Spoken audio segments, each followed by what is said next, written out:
Please ask all who are able to please rise out of your seats for the playing of our national anthem.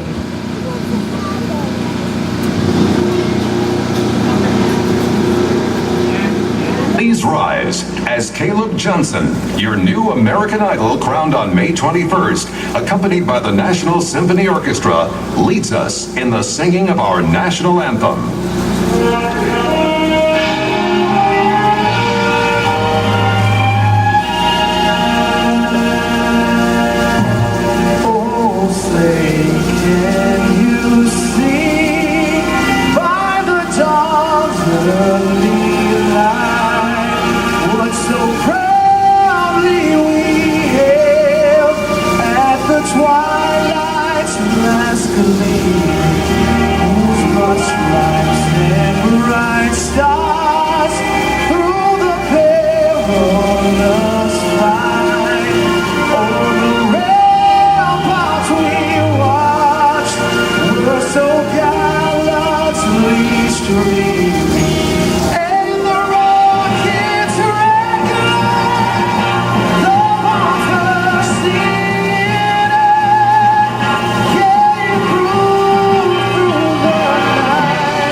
At this time, the official Sesquicentennial Celebration Chairman, Mr. Andrew Benner. Well, it's a sparse crowd, but that's all right. We know that the rain is a good thing. It makes the crops grow, it makes everything grow. Over the past 7 years, we've been planning, having meetings, lots of meetings. But we're finally here. And it's a bittersweet, but at the same time, it is great that it's here, and it's a true honor to be the chairman of this Sesquicentennial that only comes around once in your life. Now, I did the math. I'll be 80 whenever the 200th anniversary comes around, so I'm thinking this is my last one, but that's all right. I enjoyed doing it, and the group behind me, this committee, I couldn't have done it without them. Now, they would have said, no, you're the one-man band, you can do it, you're all on your own, but I could not have. And I thank God for these men and women behind me. So give them a round of applause.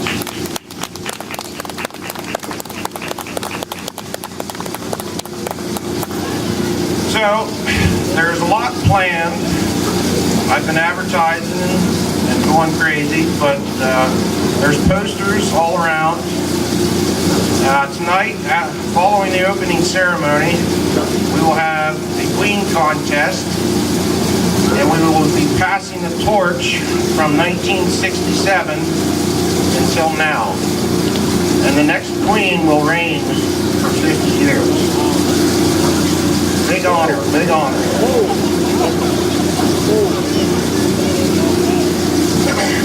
But I could talk forever, but we do have two very distinguished speakers tonight.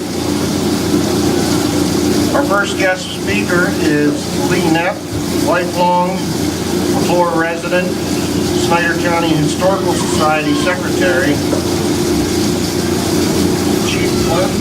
Chief Clerk at Snyder County. So give a round of applause for Lee Knepp.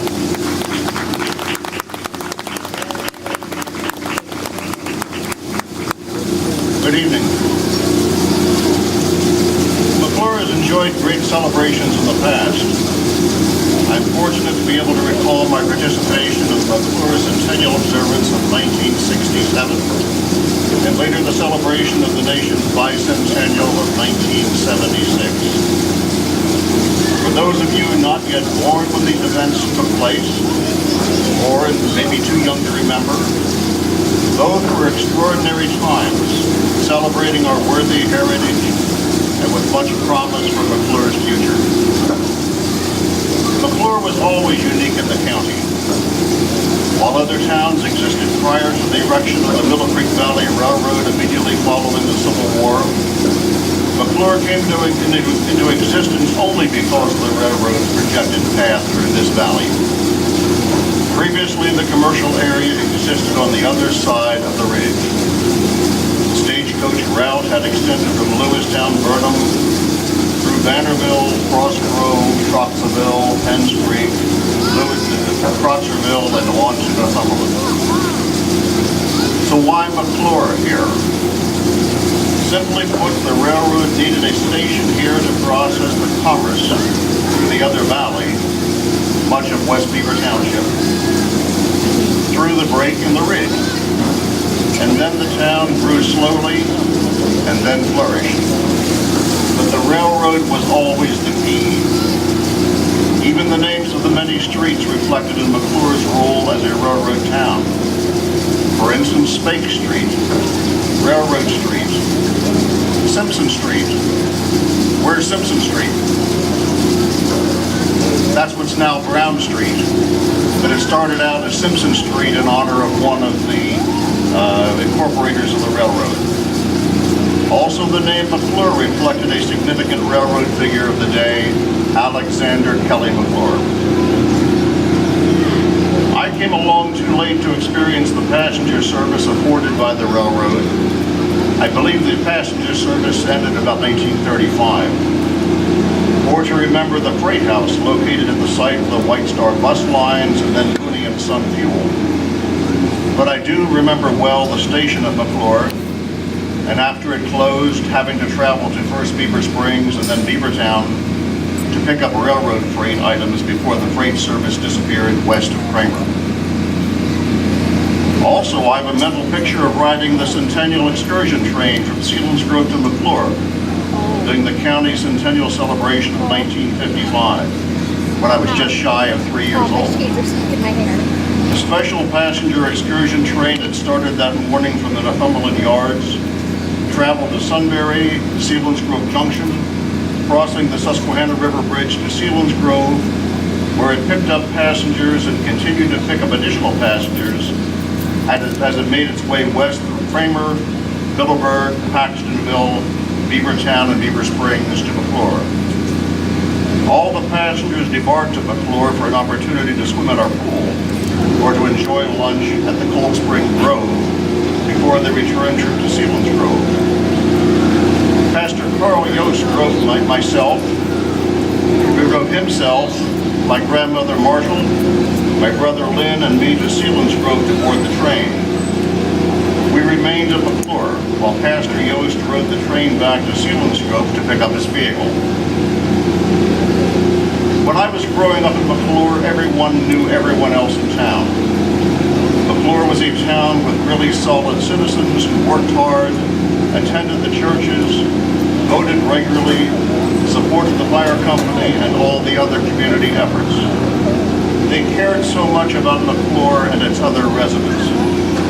I will always be grateful for the opportunity to have known so many of these fine people, most of them now gone.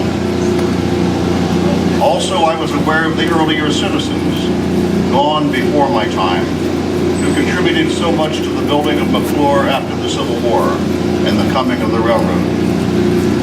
I wish I could have met some of them, such as Ner Middlesworth, Cal Walsh, Isaac Sharry, William J. Treaster, Reverend Sanford Carpenter, and especially my ancestors Jerome Wrights and Clockworthy Fisher.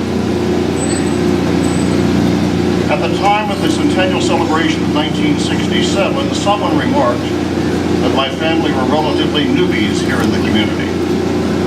My grandfather, Paul Marshall, and his wife Golden arrived in 1931 to to offer funeral services in the area. But the person who made the comment overlooked my father's lineage of Knepps, Kleins, Fishers, Reitzes, and some of the others which populated the West Beaver Township area since the 1790s.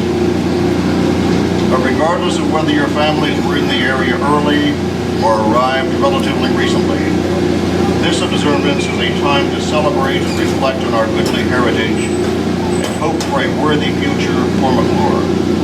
Please enjoy the activities.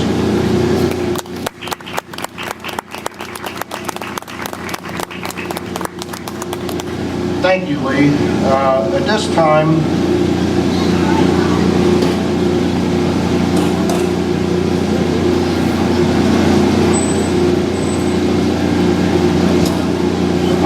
I would like to present Lee one of our history books that it can be on display and used at the Snyder County Historical Society.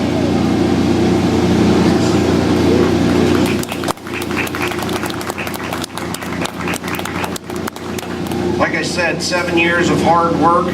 The book weighs about 4.5 pounds, so if you lose any of your weightlifting weights, you know, just do some lifting while you're reading the book.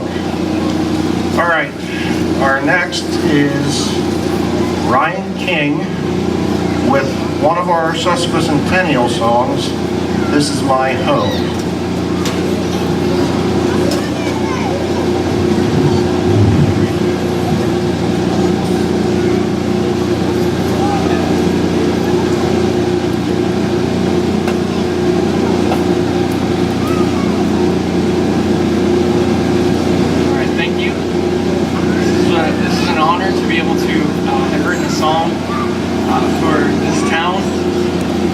Knowing that my grandfather and my mother spent many years here, so